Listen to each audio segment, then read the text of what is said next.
As we get closer to the release date of God of War Ragnarok, at least I hope, the excitement is slowly starting to build up again. It was originally meant to be released last year, but then they went dark for a while. Now they say it will come out at some point this year. And now I've been thinking of making this review since February of last year, but it was only when Santa Monica recently released the PC version of God of War 2018 and played through the whole game again for the 600th time that I felt, yeah, it's time. God of War 2018 does something special, something that not many franchises can do. It changed. The original God of War essentially took the history and characters of Greek mythology and did nothing more than add a wrench into the works and just let the audience pilot through to the aftermath.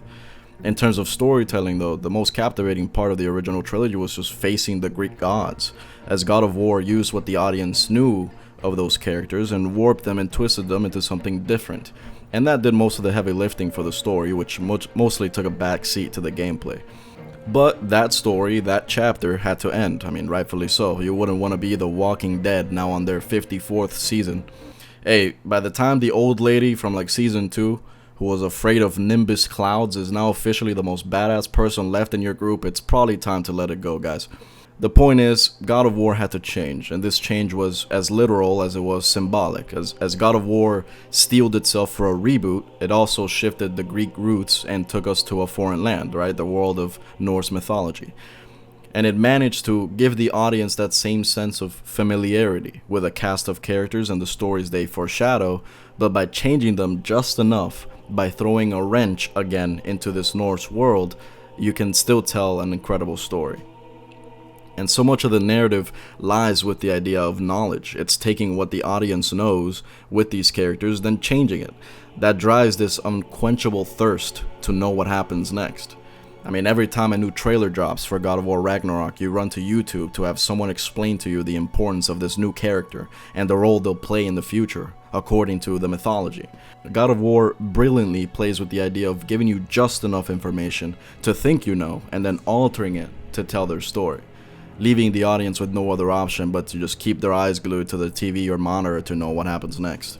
But the irony is that even without playing a minute of this game, the audience knows exactly where it ends. It ends with Ragnarok, the ultimate war. The audience knows the gods are the most powerful beings, and yet as you play through the game, you get the sense that they're desperate. It's because they know their fate, yet they're helpless to stop it. The Asgardians know the timeline for Ragnarok, a winter that lasts 3 years, but they don't know when that winter will come. It's all about what you know and what you don't know. They know how Ragnarok will come about, but they don't know who's the one that sparks it. But we do. The audience, the player. We know that in God of War, the death of gods always begins with one man.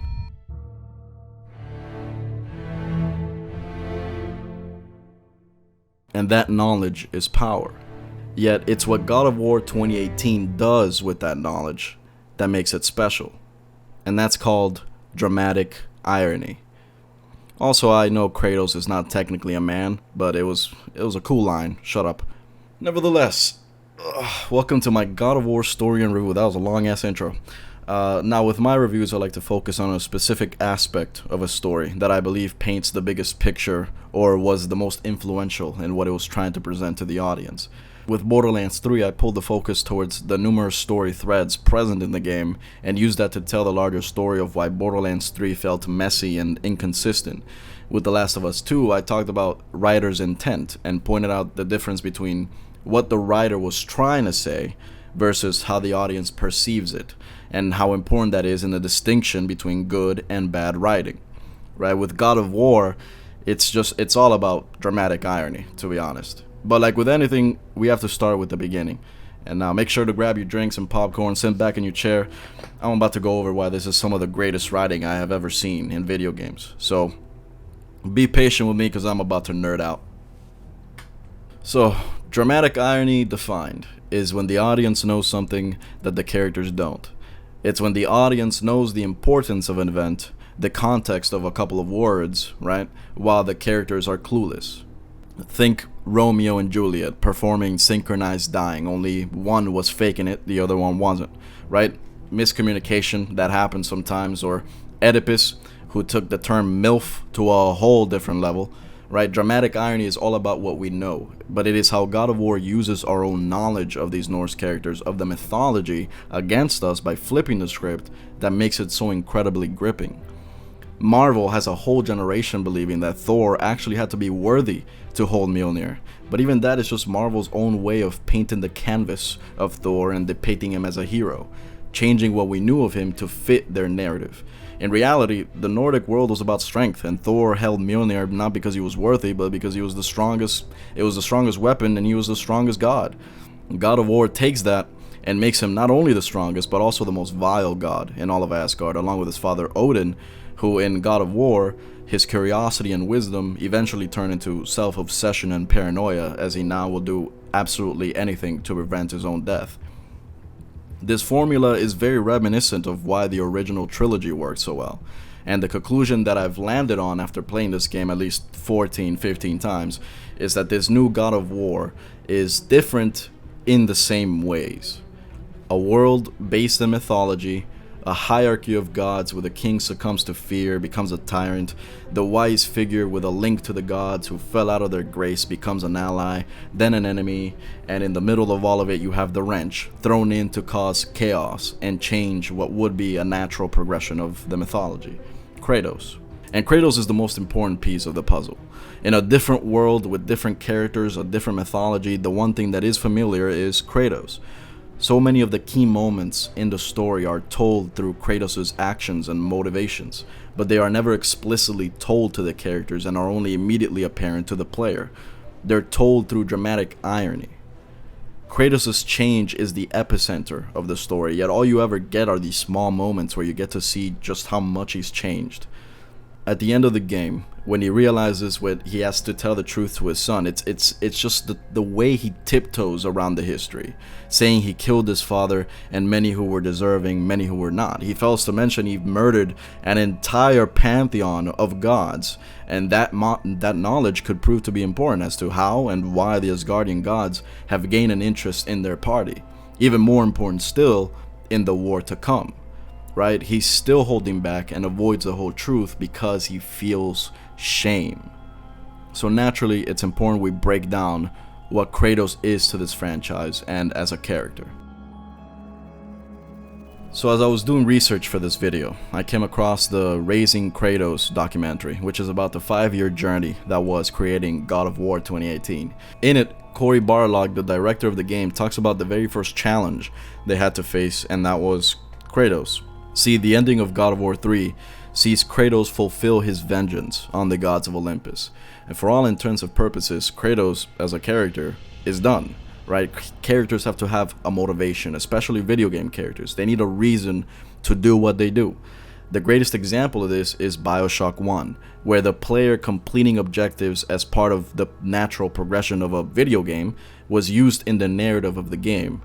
Right, the main villain was brainwashing you into completing the objectives through the use of the key phrase, "Would you kindly?" It's a clever use of the linear nature of video games, right? Go to point A, do this, go to point B, do something else, and building a narrative around that concept. BioShock told a story of control and the lack of free will and used the audience and the gameplay to reinforce it. The gameplay of God of War, on the other hand, only needed a storyline or a concept of a story that allowed its flashy, gory, and visceral combat to make sense. Kratos' tale of being tricked by the gods into killing his own family is now iconic, but it really could have been anything, and the story would have moved forward anyway. Kratos could have stepped on a crack on the sidewalk and his mom is now in a wheelchair and now he blames the gods, wants his revenge, literally anything. The narrative required only an angry guy and the people that pissed him off. Nothing more, nothing less. So once you get rid of the people that made him angry, then there's no story, no motivation, and you get God of War Ascension. So you see why I say that after the events of God of War 3, Kratos was effectively a dead character. A dead character is a character that you wouldn't want to touch or change, not just because their goals might be fulfilled, but also because you would have to go against the public's perception of the character, as well as the established story in trying to tell a new story. With God of War 2018, Cory was tasked with doing just that, right? Rebooting the franchise, which meant having to take this character and do something with him. The question is how? And Cory found the answer to the question simply by looking next to him and seeing his son. How do you take this one-track, single-celled organism called Kratos and make him more than just an angry guy? You give him responsibility. Suddenly, this one-track character begins to expand because you've given him a problem that he can't just stab to solve. The old narrative required only for Kratos to be justified in his violence. This new one requires him to be a father. And from there, you can go a nearly infinite number of ways. Kratos immediately begins to take on different colors as you start to think of what this small addition could mean in his life. But the point to highlight is what drives Kratos and Atreus' relationship and how different that is from everything we've seen before. Kratos has already had a family, and they've already done the Kratos plus child dynamic with Pandora in God of War 3, and that was their attempt at redeeming Kratos, which again only goes to show how truly impossible it was to make this character work. The ash on his skin is the callback to the family he already had, whose story has already been explored, yet here we are, redeeming Kratos again, with a son this time. However, as I said, the driving force is the difference, because now Kratos actually has to raise Atreus, and that becomes the main focus, instead of just having Pandora trying to preach forgiveness to Kratos, which, in a game whose gameplay is about slaying everything in the goriest, most brutal way possible, you can tell why that game's story felt a little disjointed. But instead of Pandora, you have Atreus, and instead of Kratos being taught how to be a good person, it's Kratos who now has to pass these values on to his son. That is what's different. That is what's special. We have never seen Kratos have to be a father, have to be responsible, because he's never cared. He's never had to care, because again, the narrative actually wanted him to not care, to be completely numb as the oceans dried up, as the world is consumed by plague and famine. Kratos would stop at nothing to have his revenge. And that brings the greatest hurdle this retelling and reshaping of Kratos faced: the fans, the expectations. How do you change Kratos without it feeling awkward for the audience?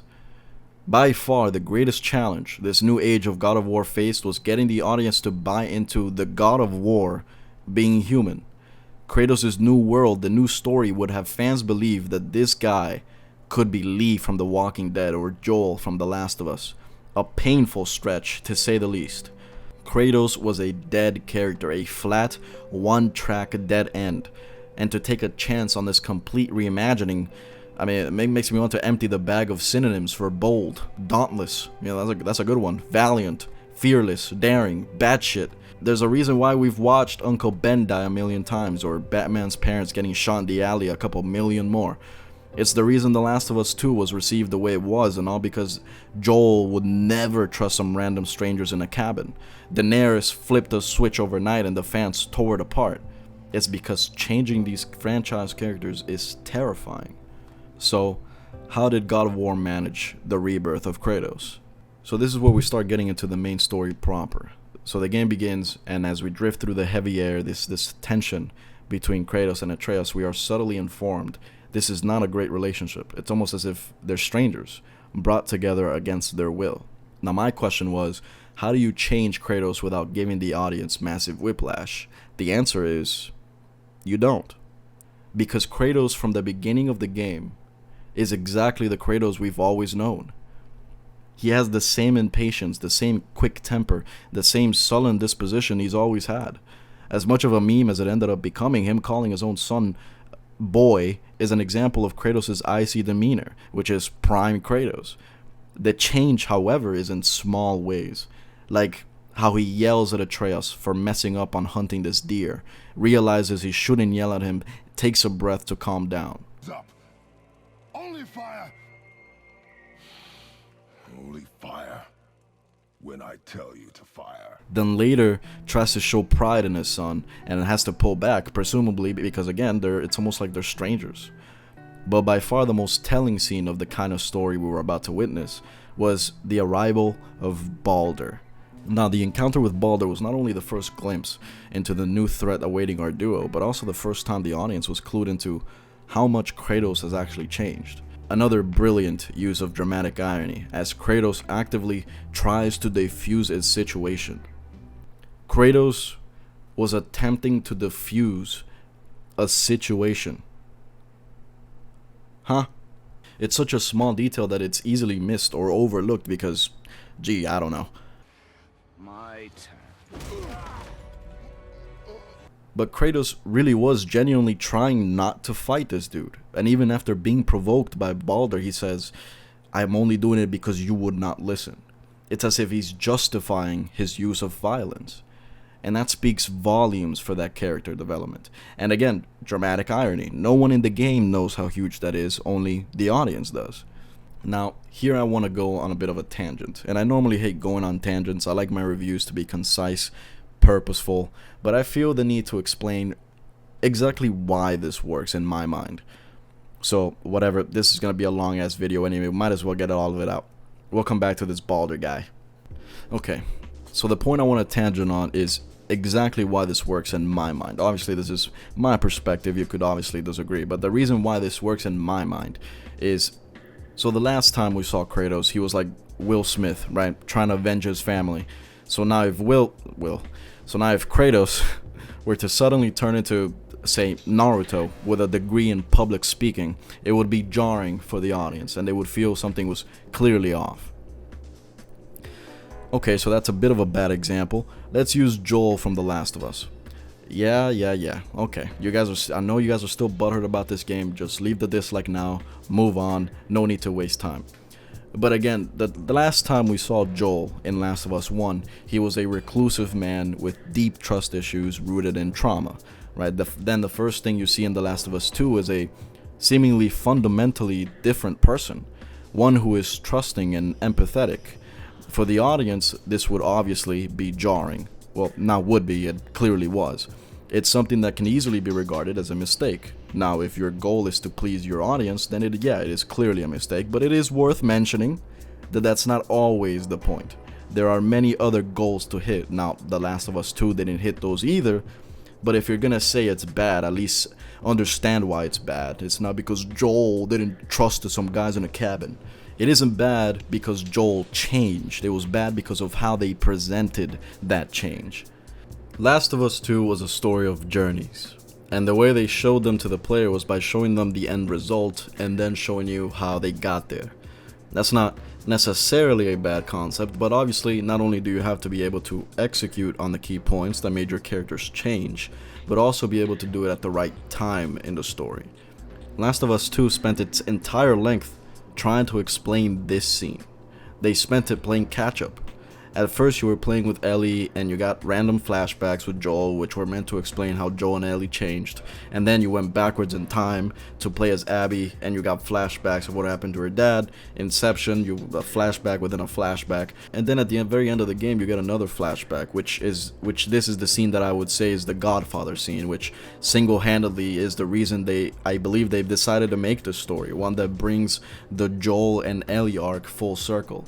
Much like Joel in the first game had this incredibly human moment at the end where he killed everyone at the hospital because he just could not watch basically his daughter die again. Here in this one it's very much the same thing. It's very much the sins of the father. It's Ellie doing the exact same but for Joel instead, making the exact same mistakes.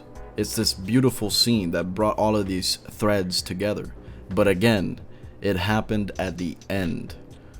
It's a great scene that explains that Ellie's search for revenge wasn't out of anger, it was out of sadness, out of regret, which explains why she couldn't kill Abby, making her journey this incredible tragedy for what is a 19-year-old girl. At which point, people were left to feel whether that scene was good enough justification for the character's actions and the events of the game. Some people thought so, some people didn't. But God of War takes a different approach, a much more subtle, less intrusive way of showing how these characters changed. We talk about hitting certain points. God of War 2018 plants the seeds from the very beginning of the game of a Kratos who avoids his past, who is ashamed of who he is. Slowly they set you up for what would be its Godfather scene. And God of War finds the balance between Kratos being the god of war and being a father masterfully, and that's what sets it apart. That's why it works. So now returning to Baldur, right, you could now understand just how important this scene was, as if this wasn't already an incredible scene with Baldur and Kratos fighting like this was Dragon Ball. When you actually sit down and look under the surface, you find the true genius in this game. After playing the game 14, 15 times, it was only on my latest run when I watched the scene again and I confirmed what I already believed, right? Kratos doesn't want to fight anymore. Then I remember the scene that came later where Kratos is talking to Atreus and tells him that he's teaching him to fight, not to look for confrontation, but only in self-defense, only to defend himself. At which point something dawned on me, that through the entire 20-25 hours of this game, almost every single encounter, almost every single fight was in self-defense. At least in the main story, there was rarely an instance where Kratos actually looked for a fight or used violence unnecessarily. Because the lesson he was trying to pass on to his son was that there are always consequences for those actions. Something he knows all too well and something he would have to deal with in this story as well. So, at the end, when he did use violence for his own motives, for any other reason than protecting himself or his family, the time he chose to get involved, it caused Ragnarok. That's how good this game is. Because after 4 years, I'm still understanding the game better with every playthrough. This is without even getting into the lore, which involves time travel, this chick giving birth to this giant snake, other mythologies being involved. It gets way crazier. And this carries through the rest of the game. This chain reaction occurred, sparked by Faye's wish for her ashes to be spread atop the highest peak in all the realms. And Kratos and his history is at the center of it. This story, as Corey himself said, is about change. That's why it's so important to highlight this change, even especially in Kratos, because so many of the important factors, so much of what makes this game a masterpiece, you wouldn't just get in one playthrough. The combat and the enemies make the game fun to play, and the visuals and the history and the lore make this a fascinating world to explore, but what makes this game truly special is the detail. Like how they went out of their way to start the game with a version of Kratos that is familiar to the players, short-tempered and irritable, berating his son and repeatedly stating that he was not ready for the journey ahead. Then after the fight with Baldur, after Kratos gets his ass kicked and realizes this dude was an actual problem, and there are many, many more like him, he stumbles back to his home exhausted, thinking with these new threats, it's further reinforced that Atreus is too young, he is not ready. He falls down, takes a second to catch his breath, then says, "Neither am I." And as the story progresses, you'll see bits and pieces like this here and there, mixed in with the wild vibrancy of the Norse realms. It is one jaw-dropping spectacle after another, in a way that only God of War can really execute. This is the only franchise where a massive beast appears on your screen and every cell in your body collectively screams to fight it. The story pivots on an axis, and it does it as swiftly as day turns night, alternating between zooming out, letting the mythology, the world breathe, then centering again, focusing on a father and a son going through all of this to grant a posthumous wish. That journey leads them to Alfheim, and it's this beautiful, lush, and colorful land, but it becomes immediately apparent that this is a place ravaged by war, and it zooms in again, as Atreus is beginning to show disdain towards Kratos and his reluctance to take a side, his reluctance to care.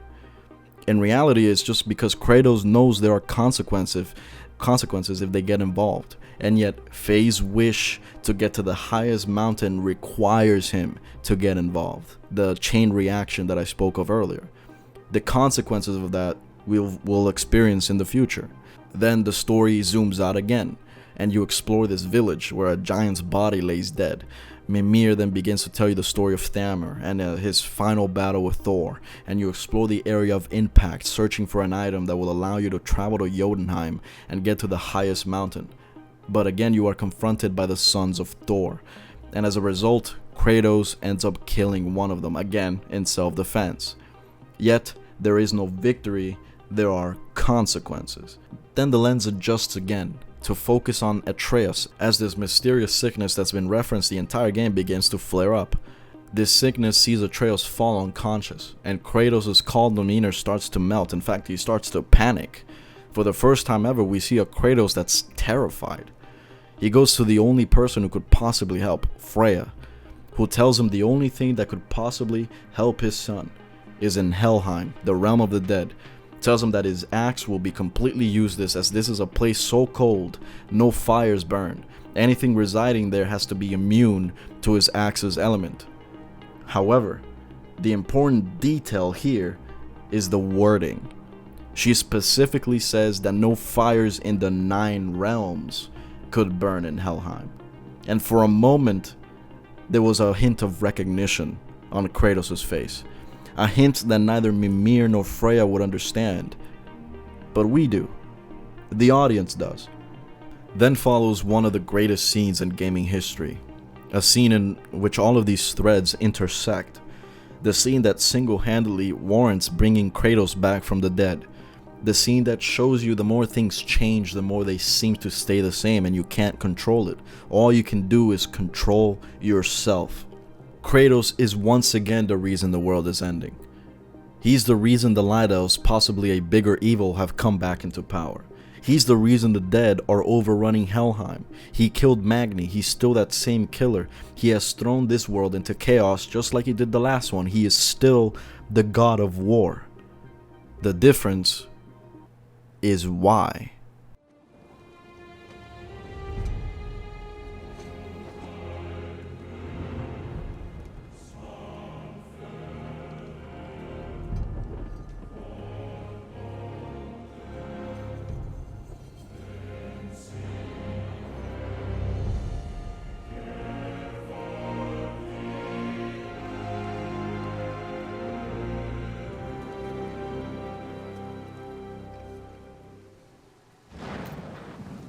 There's nowhere you can hide, Spartan. Put as much distance between you and the truth as you want. It changes nothing. Pretend to be everything you are not. Teacher, husband, father. But there is one unavoidable truth you will never escape. You cannot change. You will always be a monster. I know. But I am your monster no longer.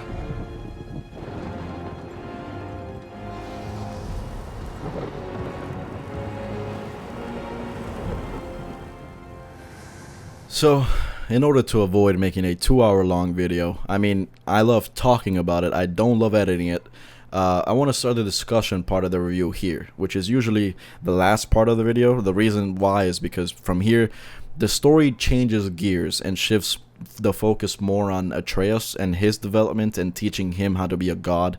The reason I want to discuss this is because it was probably the weakest part of the game. And I remember playing this game for the first time, and after the highest of highs that was acquiring the Blades of Exile, the part that followed was surprisingly weak. The theory is sound, right? Atreus finds out he's a god, and despite Kratos warning him about the downfalls of being a god, obviously Atreus doesn't listen because all he can think of is, I'm a superhero. You can talk to animals. Your ceiling is turning into Dr. Dolittle. Calm down there, Scout. Go sell some cookies, get your numbers up. But obviously Atreus is immature in his godhood and just in general, and so they introduced Tyr, who is a good god, in order to give Atreus a role model and to juxtapose him with Kratos at the same time. In theory, it makes sense. In practice, what happened instead was, compared to how well handled Kratos was in the first half of the game, where again his development was slow and subtle and driven by the events of the story, so as to say the events created the change, not the change created the events. Atreus' development was the latter. A lot more forced, a lot more awkward. One moment he was chilling, drinking, hitting the pre-game with Kratos, then seemingly 2 seconds later he's roasting Sindri for no reason at all. In fact, he was excited to talk to Sindri, literally on the way there. It was definitely very bizarre watching this for the first time because, again, the change felt very unearned. All the way up until the fight with Baldur at the top of the mountain where his hubris gets them sent back to Helheim. And it's here where I thought they were trying to explain this strange behavior. Atreus sees a vision of how he acted literally 3 minutes ago, and seemingly returned to his senses, he says, "Wait a minute, that's not me." Almost as if he was surprised what he was seeing. Now, my first thought was, okay, they're trying to introduce a new villain here, like someone with the power to control minds or alter emotions, which obviously never came to pass. Turns out, the explanation for this weird part of the story is a lot more mundane than that. In the Raising Kratos documentary, again, they actually addressed this, and they explained that they actually just ran out of budget and had to cut a large chunk of the game out, and that part with Atreus was the one they cut down. Sadly, that actually explains it perfectly. In the middle, somewhere between going up the elevator on Tyr's temple and getting to Sindri, there was there was supposed to be something that happened. There was supposed to be an event that drove the change, and it's just absent, leaving this part of the game feeling unsatisfying. Luckily, like I said, it doesn't really last long, and it gets resolved within like 30 minutes, which allows space for the big finale to build up. The funny thing is that I could make this video easily 3 hours long, pointing out like all the little metaphors, all the little foreshadowing, all the little breadcrumbs that Corey left that makes this game so great to talk about and theorize about. And again, a lot of it has to do with speaking to the audience, more so than the characters at times, you know, dramatic irony. Like the part where it's revealed that Baldur is Freya's son towards the end of the game. Technically, I mean, if you knew even a little bit of Norse mythology, you would have known that piece of information back when you found out the witch in the woods is Freya.